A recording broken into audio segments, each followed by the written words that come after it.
Hey guys, I'm Dr. Sebastian Gonzalez. I'm going to show you today one way we can stretch or reduce the hamstring tightness that we have actually by not really stretching.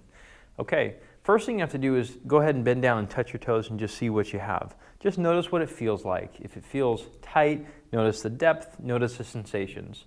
After that, you want to test some of these resets that I'm going to be showing you. This is just one in this video, but you can go through the other ones also in your own due time. The first thing we're going to do is just make circles. Make 10 circles one direction. Get bigger and bigger and bigger. The body seems to like circles, so we're just going to give it some circles. You can follow along with me if you want. Circles the other way, okay? You shouldn't be noticing anything really in the hamstring, and that's the cool thing with a lot of these non-stretching unloaders or resets, is that we're just basically reducing the amount of pressure or protection in the hamstring, okay? Next one, we can do some leg circles. Okay, this one's a little bit challenging. You can use a support if you need to. We're just going to do big circles, kick out, and come around.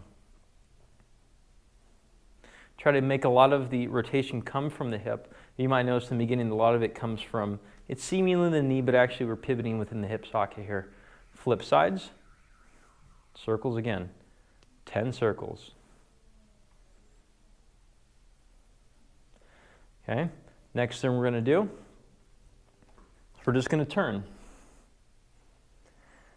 If this bothers anything, by the way, if you have back pain, which you shouldn't in this, I would just stiffen up. Act like someone's going to use you as a human punching bag, and they're just doing light punches like this. After you've done this, go ahead and retest. And what you might notice is that you have more depth in the hamstring. It feels freer. And in that case, then really what we're looking at is we're not looking at an actual issue with hamstring length. We're looking at the nerves that are creating the hamstring to guard. They are guarding for something. If you have more questions on this, I have put an entire course together on this same type of thing. We call it neurogenic hamstring tightness. I'd say a strong 75% of runners will have this type of guarding. Actually, too, again, this reset doesn't work for everybody. Everybody's a little bit unique in that, so I'm putting out a lot of resets out there so you guys can see if any of these work for you. You could have an issue with hamstring, fibrous tissue, scar tissue, and so on, maybe. But in my experience, a lot of times we decrease the threat, we do the resets, and then we start going through the progression of actually improving the sticking point and getting to stay that way. If you have questions how to do that, it's going to be all in the course. Check out the link below or in the one provided here.